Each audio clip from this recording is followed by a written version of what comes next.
우리 앞에서는 같이 인사하겠습니다. 사랑하고 축복합니다.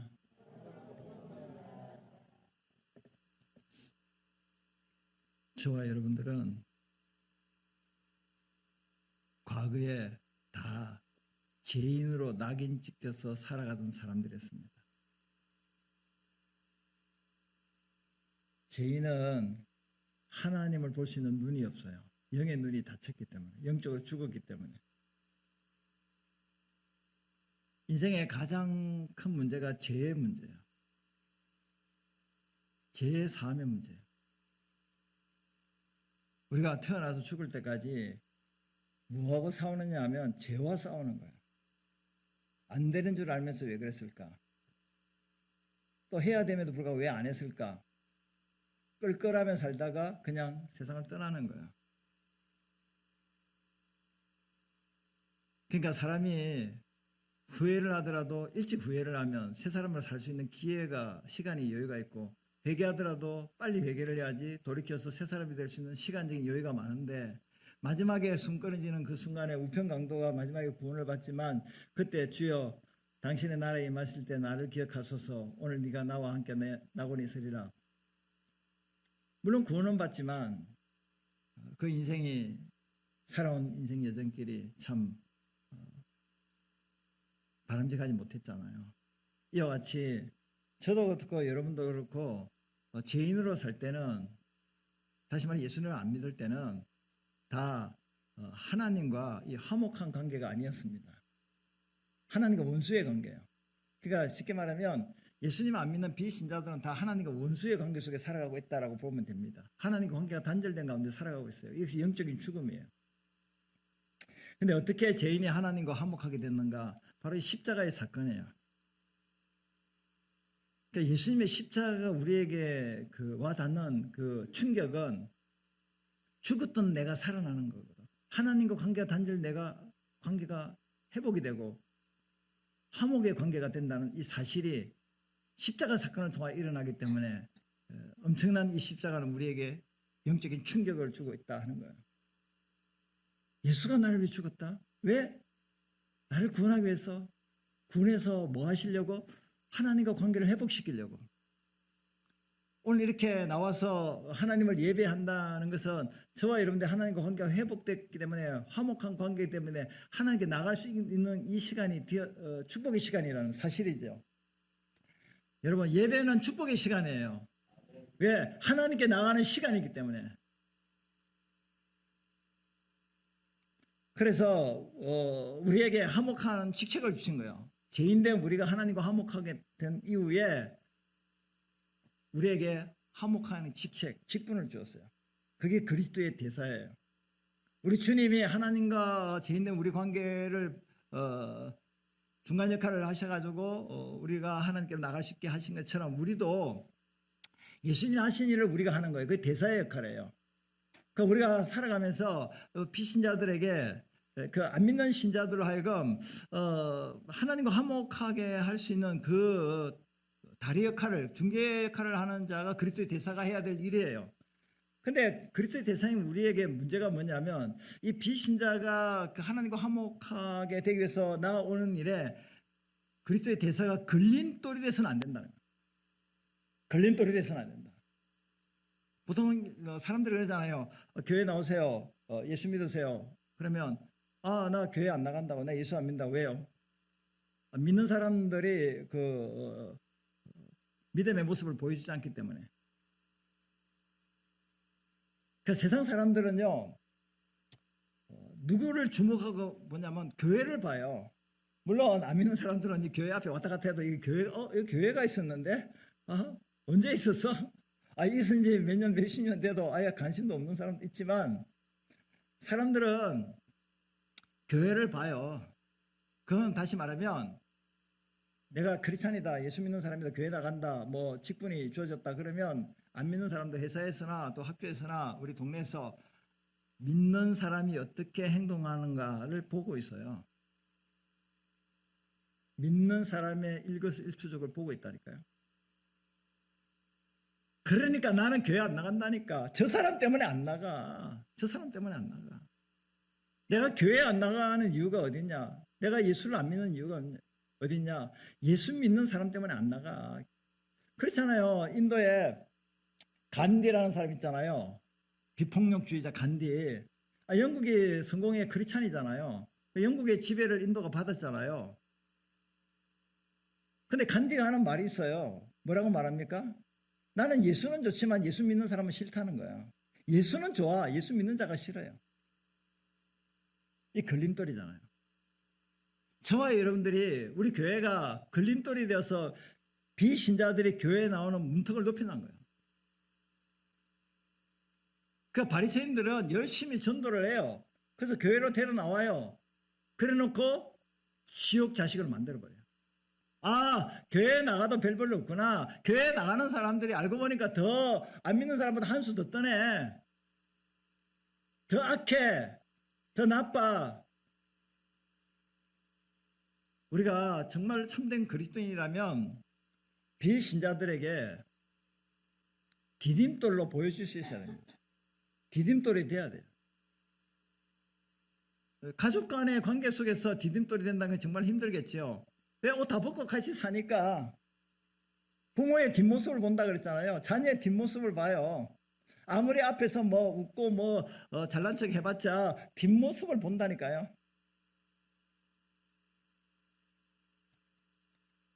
그래서 바울은 하나님의 일꾼답게 행동하라. 답게가 중요해요. 교회답게, 그리스도인답게, 민자답게, 직분자답게. 할렐루야. 학생은 학생답게, 부모는 부모답게, 자식은 자식답게, 대통령은 대통령답게, 백성은 백성, 국민은 국민답게, 답게. 이게 답게가 안 된다는 거예요. 바울은 9가지 시련을 겪었어요. 그것이 뭐냐면 오늘 4절에 보니까 환난, 궁핍, 고난, 5절에 보니까 매 맞고 옥에 갇히는 이런 일들이 있었고요. 그리고 폭도들로 인해서 어려움을 겪는 경우도 있었고요. 수고로움이 있었고, 그리고 자지 못하고 먹지 못함이 있었습니다. 이게 9가지가 바울에게 그 복음 전파를 인한 고통과 아픔이었습니다. 그럼에도 불구하고 신앙생활로 인해서 또 사역을 인해서 어려운 이런 고난을 그리스도인답게 하나님 일꾼답게 어떻게 행동하느냐. 그는 그 견디기 어려운 고난 중에서도 인내로 이 모든 고난을 이겼다 하는 것입니다. 그리고 또 어떻게 이겼냐면 경건한 성품 9가지로 또 이겼어요. 그 경건한 성품이 뭐냐면 깨끗함입니다. 윤리적 도덕적으로 깨끗하고 하나님을 아는 지식, 오래 참음, 자비함, 특히 중요한 것은 성령의 능력으로, 그리고 거짓이 없는 사랑으로, 그리고 진리의 말씀, 복음의 능력으로, 하나님의 능력으로, 좌우에 있는 의의 병기인 어렵다고 칭함받고 또 어려운 삶을 통하여 이런 경건한 성품으로 그는 어려운 상황을 잘 극복하고 이길 수 있었습니다. 하나님의 자녀다운, 그 그리스도인다운, 또 일꾼다운 모습은 뭐냐면 믿음 생활을 인해서 많은 환난과 핍박과 어려움을 겪게 됐을 때 그 어려움을 어떻게 이기는가, 그것이 그리스도인다운 모습이에요. 그런데 중요한 포인트는 뭐냐면 성령의 능력과 하나님의 능력이에요. 그래서 바울은 자신이 이런 어려움을, 고난을 이겨나갈 수 있는 것은 신앙의 성품도 가졌지만 더 중요한 것은 하나님의 능력이 고난을 이기는데 절대적이다. 할렐루야. 그러니까 우리가 신앙생활 하는 데 있어서 또 사역을 감당하고 사명을 감당하는 데 있어서 우리 앞에 무수한 장애물과 어려움이 있어요. 근데 이 어려운 고통을 어떻게 이길 수 있겠습니까? 끝까지 그 어려움을 견뎌나가는 거, 인내, 믿음의 인내로 이겨나갈 수 있겠지요. 그리고 자신의 이런 여러 가지 이런 성품을 통해 이겨나갈 수 있는데, 그런 모든 성품이 있다 할지라도, 인내가 있다 할지라도 핵심적인 그 고난을 이길 수 있는 승리의 비결이 어디냐? 성령의 능력, 하나님의 능력이에요. 그래서 우리가 어려움을 겪게 되면 쉽게 넘어지고 또 신앙을 지켜나가지 못하는 이유가 어디냐면 하나님의 능력의 기름 부으심이 없기 때문입니다. 그래서 이런저런 환경과 또 어려움 때문에 우리가 신앙생활을 하는데 장애가 많다, 장애물이 많다 그러면 그걸 극복할 수 있는 힘이 없다면 어떻게 해야 돼요? 주님, 성령의 능력을 내게 더하여 주옵소서. 그 능력으로 이 어려움을 돌파해 나갈 수 있도록 도와주시옵소서. 그러니까 이 신앙생활은요, 우리가 소극적으로 신앙생활 하면요, 사탄의 밥이 됩니다. 사실 신앙생활은 어떻게 했냐면 적극적으로 해야 돼요. 강하게 해야 돼요. 그러잖아요. 시집 장가가기 전에는 신앙생활을 그런 대로 잘 하다가 시집 장가가고 나면 이제 남편에게 또 붙들리고 또 아내에게 붙들리고 자식에게 붙들리고 부모에게 붙들리고 가족에게 붙들리고 또 일에 붙들려 가지고 신앙생활을 이제 잘 못하게 되는 거예요. 그러니까 보통 이런 이야기를 하는 거예요. 결혼해봐야 안다. 신앙생활을 제대로 하는지 아닌지. 결혼 전에는 미혼일 때는 걸리는 게 없으니까, 장애물이 없으니까. 결혼하니까 남편을 기쁘게 해야 된다. 또 아내를 기쁘게, 자식, 부모. 그러니까 세상에 많은 일들을 하게 되면 결국에는 주님의 일을, 신앙생활을 소홀히 하게 된다. 그래서 결혼해봐야 미스 때, 또 총각 때, 처녀 때 그 신앙이 진짜다. 그리고 또 이런 말도 하잖아요. 저 사람 군대 가봐야 한다. 군대 가봐야 한다. 그러니까 군대 가기 전에는 신앙이 좋아. 근데 군대 가서 고참들이 있고 또 훈련이 빡세고 그러면 예수 안 믿는 것처럼 왜냐면 교회 간다 그러면 얻어맞으니까 구타당하니까 그러니까 예수 안 믿는 것처럼 하는 거야. 그러니까 군대 가봐야 되는데 군대에서도 그런 훈련이 빡센데도 주의를 지키고 훈련병임에도 지키고 교회 나오고 내가 그리스도인이다 신앙인이다 쉬는 시간에 그 잠깐의 시간에 조금이라도 성경을 읽고 주일 되면 내 교회 가겠습니다. 보고하고 교회 나오고 훈련병이 말이야 군기가 빠져서 무슨 교회 가는 거냐. 교회 가야 군기가 더 들어요. 그리스도의 군병이니까 나라 민족을 누가 사랑합니까? 예? 그러니까 결국에는 이 하나님의 능력이 임해야지 고난을 극복하고 이길 수 있다 하는 것이에요. 그리고 역설적인 삶도 9가지인데 역설적이라는 것은 패러독스인데 이거는 이제 대조된다는 거죠. 어떤 면에서 대조되냐면 바울은 사람들로부터 영광, 존중도 받지만 또 모욕도 받아요. 그렇잖아요. 여기 똑같은 분들이 모여 있지만 여러분들 가운데 저를 존중하는 사람이 있고 저를 모욕하는 사람도 있을 수 있어요. 없기를 바라지만 또 악한 이름이라는 것은 비난이고요. 아름다운 이름은 칭찬인데 비난하는 사람이 있고 칭찬하는 사람이 있어요. 저는 똑같은 사람이에요. 근데 사람들이 보는 관점이 다 달라요. 저를 어떤 시각으로 보느냐에 따라서 존중하기도 비난하기도 하고 모욕하기도 하고 칭찬하기도 한다는 거죠. 그러니까 바울 입장에서는 사역을 하는 건 사역자로서 좋은 일도 있지만 좋은 일이 뭡니까? 존중하고 칭찬받는 게 좋은 일이죠. 나쁜 일이 뭡니까? 모욕받고 비난받는 게 나쁜 일이잖아요. 자기가 모욕받을, 비난받을, 비방받을 일을 한 적이 없어요. 그럼에도 불구하고 자신에게 모욕과 비난이 오는 경우도 있다 하는 것이에요. 그리고 사람들은 바울을 속이는 자라고 거짓말쟁이라고 그렇게 이야기도 합니다. 하지만 자신은 참되다고 이야기를 하고 있습니다. 무명한 자 같으나 이름 없는 사람인 것 같지만 또 뭐 있으나 마나하는 그런 무익한 자로 이렇게 보이지만 사실은 나는 하나님이 세운 일꾼이다. 하나님 인정한 일꾼이다. 나는 유명한 자다. 그리고 또 죽은 자 같으나 루스드라에서 복음을 전가하다 돌에 맞아 사실 죽었어요. 거의 죽었어요. 그 성 밖에 내쳤어요. 근데 바울이 들들고 일어났어요. 다시 그 루스드라의 성에다가 복음을 전했어요. 이게 죽은 자 같이 보이지만 나는 살아있다. 그리고 징계를 받는 자 같으나 죽임을 당하지 않고 그리고 근심하는 자 같으나 항상 기뻐하고 그리고 가난한 자 같으나 많은 사람을 부유하게 한다. 사실은 돈이 없어요. 가난한 사람입니다.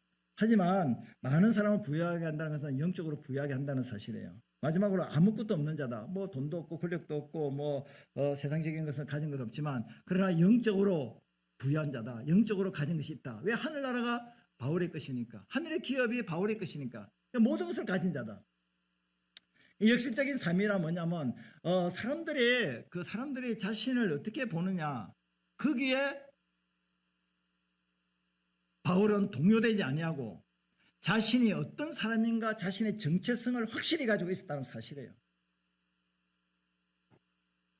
그러니까 이런 자신이 예수 믿는 사람으로 하나님의 사람으로 나는 어떤 존재인가 나는 땅의 사람이 아니라 나는 하늘의 사람이라는 이런 정체성이 확실하게 되면 어떤 고난과 시련이 온다 할지라도 땅의 소망을 갖지 않고 하늘의 소망을 가지고 있기 때문에 사람들로부터 비난과 비방을 받는다 할지라도 그럼에도 불구하고 소망을 가지고 그 어려움을 이겨난 자가 바울이라는 사람입니다. 그래서 저는 이제 말씀을 준비하면서 찬송가 336장이 생각이 났어요. 거기 보면은 1절에 환난과 핍박 중에도 성도는 뭐예요? 신앙을 지켰네. 이 신앙생활 때 기쁨이 충만하다. 환난과 핍박 중에서 신앙을 지켜나갈 때 기쁨이 충만하다. 이런 경험을 하셨어요? 여기 이제 계신 군사님들, 우리 기식서 식사하고 난 데 대화할 때 우리 군사님들의 믿음이 진짜 좋아요. 할렐루야. 정말 좋습니다. 99.99%는 그렇겠죠.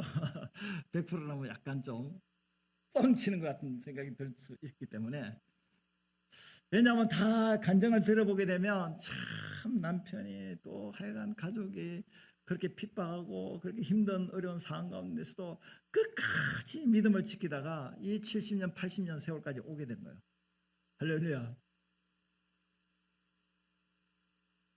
그 환난 핍박 가운데서도 무엇이 있었기 때문에 그 신앙이 지속되고 끝까지 신앙을 붙들 수 있었겠습니까? 주님이 주는 기쁨이 있었다니까요. 여러분, 아니 허구한 날 주일날 교회 갔냐?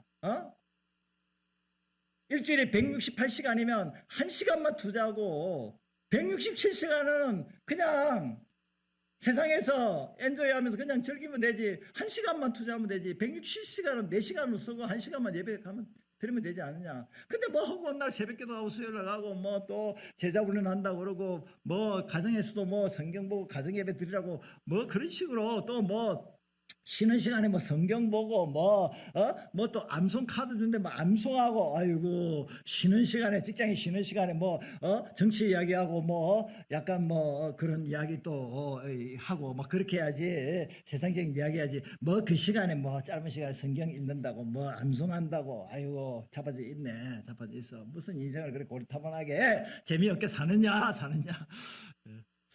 사실 자신의 신앙생활을 함으로 오는 환난과 핍박을 겪을 때, 야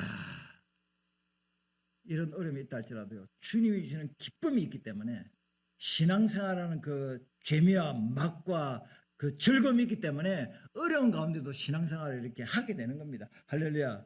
예수 믿는 것이 즐겁고 기쁘고 행복해요? 아니면 그 반대예요? 1번이에요? 2번이에요? 1번인가 2번인지도 잘 몰라요? 1번은 예수 믿는 게 좋아요? 안 좋아요? 네. 우리 예순자는 만 2살인데 비행기 타는 거 좋아? 그러면 비행기 타는 거 좋아 안 좋아? 뭐 좋아 안 좋아? 그러면 안 좋아 그래요. 그러면 거꾸로 비행기 타는 거 안 좋아 좋아? 뭐 좋아 그래요. 뒷말만 따라요. 왜 안 좋아 그럴까? 꼼짝도 못하고 제주도 가면 짧게 꼼짝도 못하고 있고 다른 데 가면 또 더 비행기 시간만큼 꼼짝도 못하고 있으니까 답답하니까 울고 막 그러잖아요. 싫어 안 좋아. 예. 안 좋은데 왜 교회 나오겠습니까? 안 좋은데 왜 예수를 믿어요? 좋으니까. 환난과 핍박이 있어요. 교회 와서 뭐 어떤 분은 주일날이라고 그래요. 주일날은 주일날이. 우리는 새벽기도 없잖아요. 주일날은 새벽에 나오고 일부 예배 참석하고 예배 참석하고 주방에서 봉사하고 또 주일학교 하고 또 저녁까지 또 그때 또 주일날만 모이니까 또 제자 훈련까지 하고 새벽에 나고 밤 11시 집에 들어간다니까 또 월요일날 또 출근해야 돼. 그러니까 죽이는 날이지 죽이는 날이야. 하루 종일 주일날 다른 날은 시간이 없어. 시간이 없다니까요. 월요일날 교회 나가서 수요일날 넣을 수 있는 시간이 일주일 내내 직장 다니고 바빠요. 학생들 공부하고 그러니까 주일날만 시간 되니까 모든 모임도 다 주일날이고 제자 훈련도 다 전부 다 주일날만 다 그러니까 주일날은 안식하는 날이잖아요. 쉬는 날인데 주일날은 됐으니 너무 힘들고 고달퍼. 근데 예수가 좋으니까 신앙생활하는 이 말씀 나누고 예배 드리는 게 너무 좋으니까 달콤하니까 성경 읽지 말라도 읽잖아요. 왜? 말씀이 너무 좋으니까. 기도하지 말라도 기도하잖아요. 왜? 기도하니까 너무 좋으니까. 그러니까 예수 믿는 맛, 신앙생활하는 맛을 아는 사람은 그 맛을 잃어버릴 수 없기 때문에 환난 핍박에도 끝까지 예수를 붙들고 교회 신앙생활하고 자기에게 주어진 일들을 하게 된다는 거예요. 그 맛을 알기를 바랍니다. 그 행복과 그 기쁨을 만끽하기를 바랍니다. 그래서 성도의 신앙 따라 죽도록 준수하겠네. 이제는 옥중에 매 있지만 하지만 양심은 자유 얻었다. 옥중에서도 바울이 이제 기도하고 찬양했잖아요. 예? 매 맞고 감옥에 갔지만 육신은 갇혔지만 그의 믿음은 갇히지 않는다는 거예요. 주님을 사랑하는 그 열정 뜨거움은 가둘 수 없다는 사실이에요. 그래서 성도의 신앙 따라 죽도록 중요하다. 3절에 보면 성도의 신앙 본받아 원수도 사랑하겠네. 인자한 헤세드 사랑의 언어와 행실로 이 신앙 전파리라. 성도의 신앙 따라 죽도록 충성하겠네. 우리가 이 신앙을 이 그리스도의 대사로서 비신자에게 하나님의 말씀 복음을 전가하려면 인자한 언어와 행실로 이 신앙을 전파해야 되는 거예요. 우리가 말과 행동이 달라져야 될 줄 믿습니다. 우리가 걸림돌이 아니라 장애물이 아니라 우리를 통하여 예수가 보여야 되고, 예? 정말로 어떻게 사는 것이 참되게 사는가를 보여줄 수 있는 신앙의 모델이 되는 모습이 인자한 언어와 행실이에요. 그래서 계시록에 보면 주님께서 네가 죽도록 충성하라. 그래야만 내가 생명의 관을 내게 주리라. 이런 환난과 핍박과 어려움 속에서도 바울처럼 우리가 그리스도인에서 참되게 믿음의 그 길을 걷게 되고 그리스도인다운 행동과 태도와 모습을 보게 되면 하나님께서 우리에게 무슨 상을 주신다고요? 생명의 면류관을 주신다 하는 것입니다. 두 번째는요. 이제 우리가 장애물이 되지 않으려면 친밀한 관계를 주의해야 돼요. 친밀한 관계. 친밀한 관계를 갖기 위해서는요. 신자들에 대해서는요. 마음을 넓혀야 됩니다. 이 사람과 같이 인사해서 마음을 넓히시다.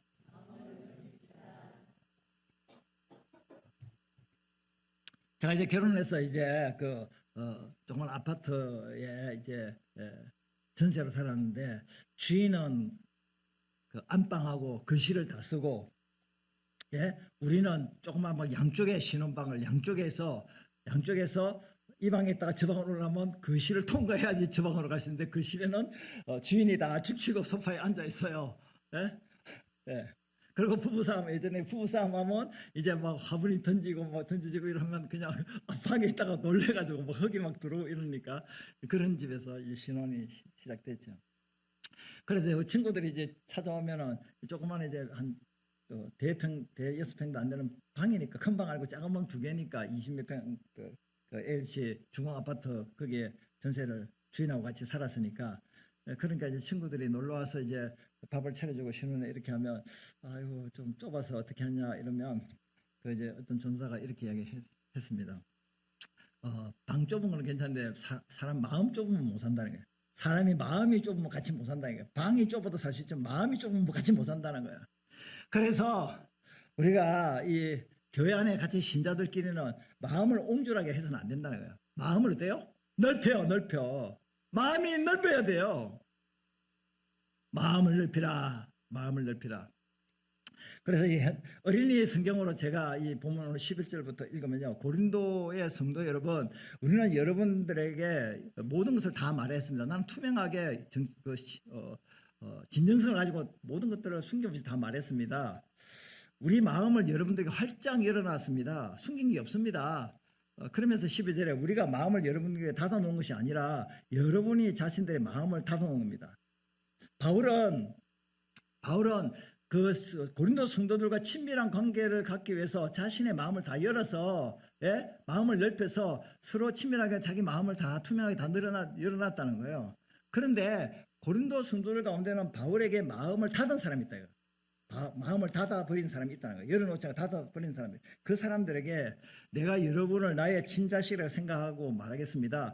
우리가 여러분들에게 마음을 열어놓은 것처럼 여러분도 우리를 향해서 마음을 열어주십시오. 교회 안에 같이 우리가 한 공동체에서 신앙생활하면서 마음이 옹졸해서 너와 나의 관계에서 마음이 옹졸해가 좁은 사람이 있어요. 좁은 사람. 마음을 열어야 돼요. 마음을 열어야 된다는 것은 이런 거죠. 지금 바울과 고린도 교회 교인들 사이에 누가 들어있냐면 거짓 사도가 들어가지고요. 이 바울은 거짓말쟁이다. 진짜 사도가 아니다. 바울은 여러 가지로 모슬사람 믿을 만한 사람이 아니다라고 거짓 사도들이 이 고린도 교인들에게 중간에서 이간질을 한 거예요. 근데 바울이 그 말을 들으면 엄청나게 열받을 거 아닙니까? 내가 그런 사람도 아닌데, 나 참 사는데, 내가 진짜인데, 아니 거짓된 자들이 자기를 거짓됐다고 자기들이 진짜라고 말을 하니까 얼마나 열받겠습니까? 그럼 바울이 이렇게 이야기했잖아요. 고린도 교인들 중에서 그렇게 거짓 사도에 넘어간 자들을 책망하고 비방하고 막 그냥 혼을 내줄 수 꾸중할 수도 있잖아요. 그런데 바울은 그렇게 하지 않고 마음을 넓혔어요. 마음을 넓혔다는 말은 고린도 교회의 연약하고 나약한 그런 모습을 다 용납하고 받아들였다, 관용을 베푸는 그런 마음을 가지고 있었다는 거예요. 거짓 사도의 유혹에 빠진 그들을 받아줄 수 있는 마음을 가졌다는 겁니다. 이 마음이 굉장히 중요해요. 사실 교회에 나오는 교인들 중에서 마음이 옹졸한 사람이 많을까요? 적을까요? 대답 없잖아요. 없습니다. 그렇게 나와야 되잖아요. 근데 많다니까요. 조금만 이렇게 마음이 안 맞으면 그냥 마음문을 닫아버려요. 마음문 아니고 마음문 닫아버린다니까요. 마음을 닫는다는 관계를 단절시켜요. 샤트를 내려버린다. 그 대화가 안 되잖아요. 딱 끊어버린다. 관계 단절. 근데 바울은 마음이 안 되는 고린도 교인이지만 마음을 열었어요. 대화하잖아요. 소통하잖아요. 문제를 풀어나가잖아요. 근데 거짓 사도의 말에 너희들이 속아 넘어가지 마라. 나는 진정성을 가지고 너에게 접근한다. 너희들이 언제든지 마음을 열고 와서 같이 대화해서 거짓 사도의 유혹에 빠지지 말고 내가 진짜 사도다. 내가 진짜 사도라는 것은 거짓 사도들은 추천장 가지고 진짜라고 그 종이 한 장 가지고 그렇게 이야기하는데 나는 그렇지 않다. 나는 삶으로 보여준다. 삶으로. 추천장으로 진짜냐 가짜냐를 보여주는 게 아니고 바울은 삶을 통해서 내가 진짜 사도임을 보여준다는 거야. 그래서 마음을 넓히고 대화하자, 소통하자. 그것이 바울의 모습이에요. 저와 여러분들도 마음을 넓히시기 바랍니다. 부부관계도 마음을 넓혀야 돼요. 목회자와 성도들 관계, 성도들 관계 속에서도 마음을 넓혀야 돼요. 옹졸하지 말고 마음을 넓혀요. 연약하고 부족하고 나약한 사람이 있다 할지라도 나를 오해해서 미워하고 비난하고 비방하고 난도질하는 그런 사람이 있다 할지라도 그런 사람에 대해서도 어떻게 해야 된다고요? 마음을 넓혀요. 넓혀. 오늘 밥 먹고 바닷가로 갑시다. 바닷가로 해변으로 가요. 해변으로 가요. 바다를 보면서 시원하다 시원하다 바다. 바다가 시원하고 넓구나. 내 마음도 그렇게 넓었으면 좋겠다. 이제 바울과 제자들과 관계 속에서 이 좋지 않은 관계가 있습니다. 왜 좋지 않냐? 바울은 예수님을 사도행전 9장에서 만나서 회심하기 전에는 율법주의자이기 때문에 교회를 핍박하고 민자를 감옥에 가두고 죽이는 데까지 이렇게 참여한 자가 바울이에요. 그러니까 제자들이 바울을 대적자로 보니까 바울을 가까이 하는 게 싫어하잖아요. 그런데 바울이 이제 회심해서 새 사람이 되었어요. 근데 제자들은 몰라. 그래서 누가 그 연결시키냐면 바나바가 이 바울과 제자들 사이를 연결시켜줍니다. 바나바가 제자를 찾아가서 이야기합니다. 예루살렘에 찾아가서 바울이라는 사람은 예전에는 그렇게 예수 안 믿을 때는 핍박자고 우리를 잡아 죽이려고 하는 사람이었지만 그가 예수 믿고 변화됐다, 새 사람 됐다, 예수를 전하는 사람이 됐다. 그렇게 잘 설득을 하고 이야기를 해서 바울과 제자들이 좋은 관계, 친밀한 관계를 갖고 연결시키는 사역을 한 자가 바나바 사역이에요. 그래서 우리 교회에서도 누가 뭐 이렇게 물론 사람들은 다 약점이 있고 또 단점 부족한 점이 있죠. 완벽한 사람은 없지만 그 좋은 점이 엄청 많은데 저 사람은 참 좋은 점이 많아. 좋은 거를 막 칭찬하고 저 사람 참 좋은 사람이야 이렇게 하면 좋은데 좋은 거는 많은데 다 묻어놓고 나와 관계 속에 조금 기분 나쁘고 좀 이렇게 섭섭한 거 있으면 그거 가지고 벙튀기 해가지고 저 사람은 죽일 놈이야 나쁜 사람이야. 그렇게 막 이야기해가지고 그 사람에게 인식이 안 좋도록 그렇게 하는 사람이 있습니다. 이거는 거짓 사도의 역할을 하는 사람입니다. 바나바는 어떻게 합니까? 맞아. 그 사람이 예전에는 조금 거시기한 사람이었고 조금 부족한 사람이었는데 봐봐. 지금은 성경 읽고 기도하고 예배도 잘 참석하면서 점점 나아지고 있지 않느냐. 점점 변화되고 있지 않느냐. 그 사람에게도 희망이 있어.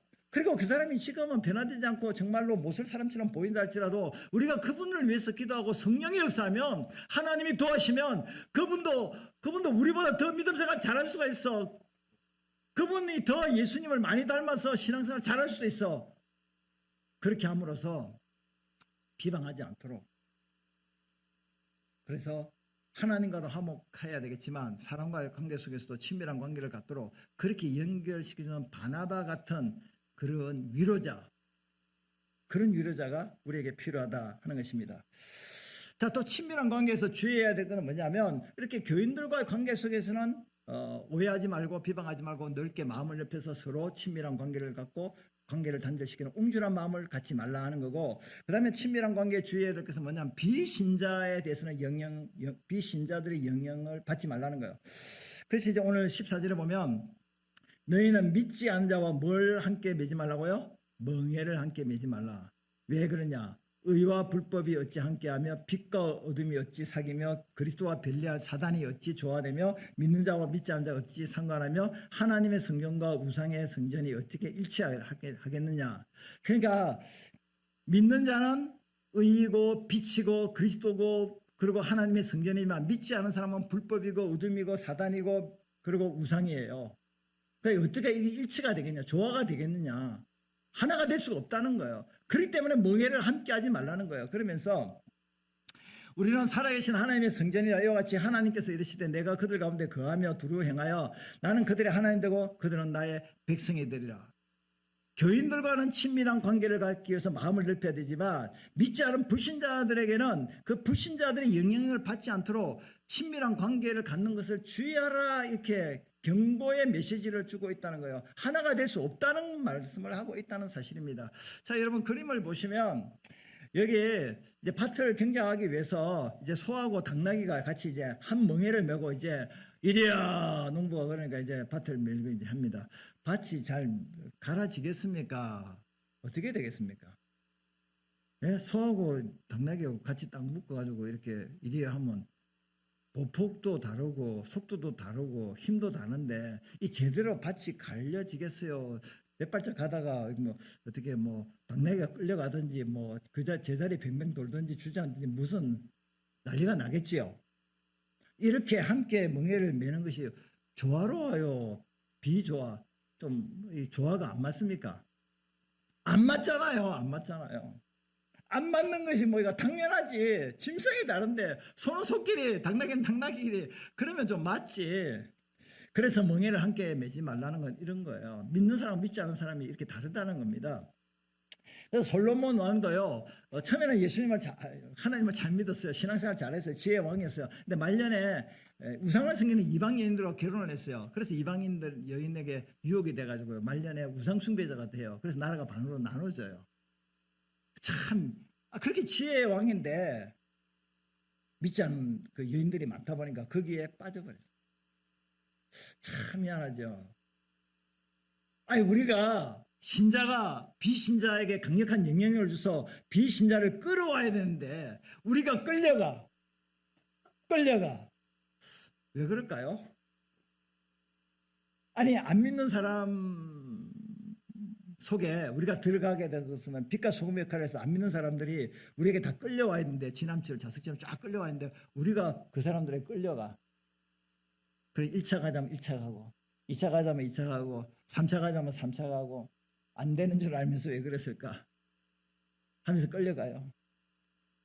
그래가지고 나중에 몇 번 끌려다가도 보면 자기가 신자인지 비신자인지 나중에 몰라. 내가 교회 다니는 예수 믿는 사람인지 아닌지 몰라.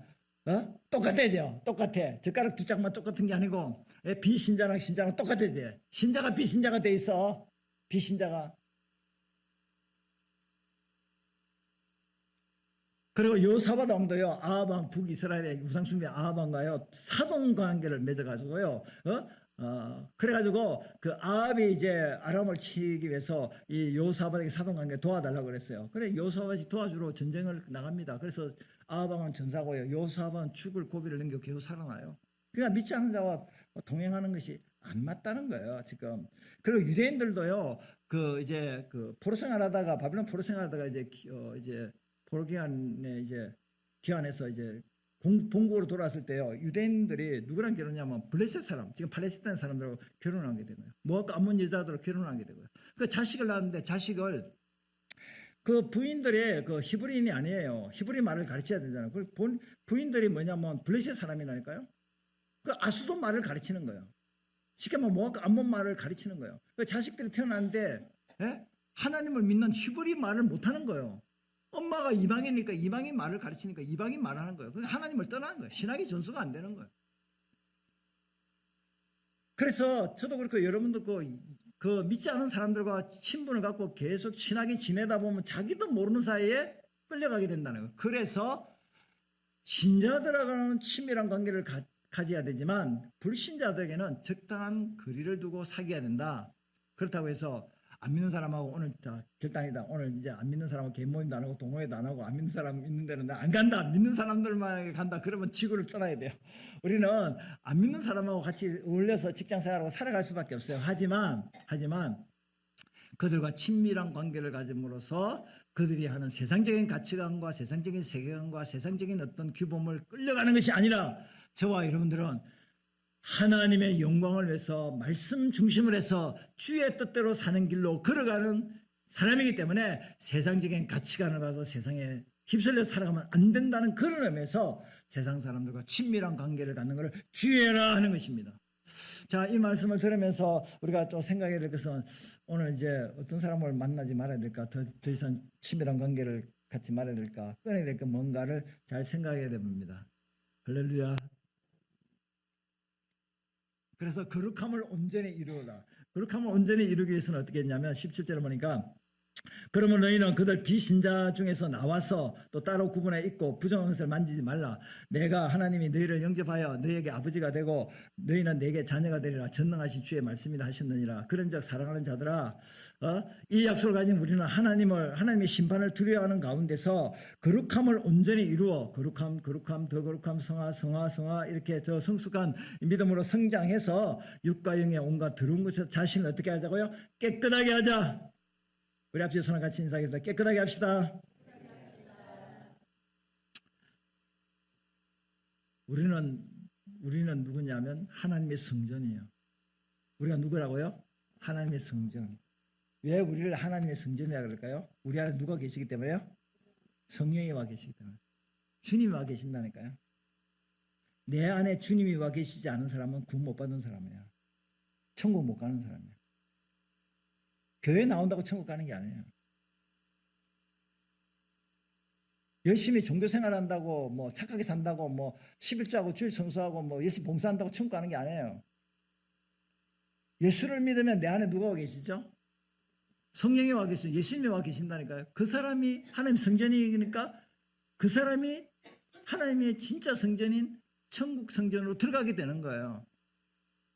그렇기 때문에 하나님이 내 안에 계시기 때문에 하나님은 어떤 분이에요? 거룩하신 분이잖아요. 그래서 내 안에 거룩이 임했다니까요. 그러니까 하나님의 자녀는 거룩한 삶을 살아가는 거예요. 구원받기 위한 것이 아니라 하나님의 성전이 됐기 때문에 성전은 내가 들어오지면 하나님이 성전을 파괴시킨다고 했으니까 내 안에 계신 주님으로 살아가는 것이 거룩한 삶을 살아가는 거예요.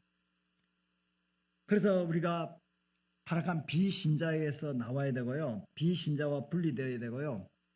부정한 것을 만지지 말아야 돼요. 왜? 죄악의 영향을 받아서는 안 된다는 거예요. 그래서 자신을 깨끗하게 해야 돼요. 자신을 깨끗하게 해라. 여기 디모데후서 2장 20절에 보면요. 큰 집에는 금그릇, 은그릇, 나무그릇, 질그릇이 있는데 그 중에 이제 손님들이 오면은 이제 어떤 그릇을 사용하느냐 손님에 따라서 귀한 손님에게는 금그릇, 은그릇을 사용하고 또 천하게 사용할 때는 또 나무그릇, 질그릇을 사용하는 것처럼 21절에 보니까 그러므로 누구든지 이런 것에서 우리가 그릇이에요. 우리가 그릇인데 우리가 자기를 깨끗하게 하면 거룩한 모습으로 살아가면 기 서는 그릇이 되어 거룩하고 주인의 서심에 합당하며 모든 선한에 준비함이 되리라. 저와 여러분들이 직분이 있다고 깨끗한 건 아니잖아요. 교회 나온다고 깨끗한 건 아니잖아요. 교회 나와도 얼마나 더럽게 사는 사람이 많은지 몰라요. 그런데 우리가 깨끗하게 되면 누가 우리를 사용해요? 하나님이 우리를 사용해요. 저 사람이 공부를 많이 했다, 뭐 돈이 많다, 능력이 있다 등등 은사가 있다, 달란트가 있다, 대단하다 그거 보고 사용하는 게 아니에요. 그 사람이 얼마나 하나님 앞에 정결하고 온전하고 깨끗한 사람인가? 깨끗한 사람인가?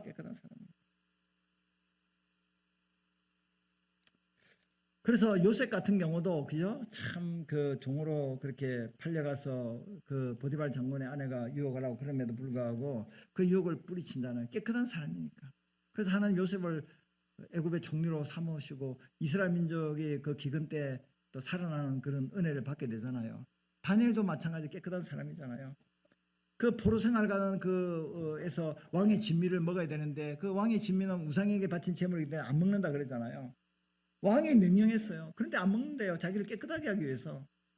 그리고 다니엘의 제 친구도 마찬가지 우상 앞에 절하지 않겠다는 거예요. 왜 우상 앞에 절하는 건 우상 숭배하는 건 자기를 더럽히는 신앙적으로 더럽히는 거니까. 그래서 풀무불에 떨어지는 한자도 우상 숭배 안 하겠다. 그래서 풀무불에 떨어졌잖아요. 근데 하나님이 살려줬잖아요. 그러니까 결국에는 저도 그렇고 여러분도 그렇고 정말로 이 땅에 우리를 영과 육을 더럽게 하는 일들이 비일비재하게 문만 열면 보는 것도 그렇고 듣는 것도 그렇고 전부 다 들어온 거예요. 근데 그런데 물들지 않아야지 하나님이 우리를 사용하신다는 거예요. 마지막 결론은 우리는 그리스도의 대사로서 비신자들에게 뭐가 되지 말아야 된다고요? 걸림돌이 되지 말아야. 교회 나간 사람, 예수 믿는 사람 왜 저래? 저렇게 살아. 근데 교회 나오는 사람도 그렇더라고요. 자기도 집사요. 근데 자기도 뭐 술 마시고 자기도 뭐 신앙생활 제대로 하지 않는데. 예? 근데 교회 직분이 있는 어떤 분은 술 먹고 뭐 이렇게 하면서도 뭐 사역을 하고 뭐 그러니까 뭐 이렇게 그렇게 한다고 손가락질 하면서 그래서 뭐 자기는 은혜가 안 된다고. 제 마음속에 그런 생각을 했죠. 본인도 직분을 갖고 있으면서 본이 되지 못하면서 다른 사람을 나무란다. 말도 안 된다. 그런 생각을 했는데 여러분 이 비신자들에게 우리가 걸림돌이 되는 일을 해서는 안 된다는 거예요. 신앙의 모범입니다. 우리 명성교회 직분자는 다르다. 아멘 하셔야 됩니다. 명성교회 장로님, 권사님은 다르다. 집사님 다르다. 성도들 다 다르다. 다르다. 신앙의 모범이 된다. 그래서 하나님이 일꾼답게 행동해야 되고 친밀한 관계를 주의해야 되고 거룩함을 온전히 이루어서 그리스도인다운 그런 직분자로다운 그런 교인다운 삶을 살아가는 저와 여러분들이 되어야 할 줄로 믿습니다.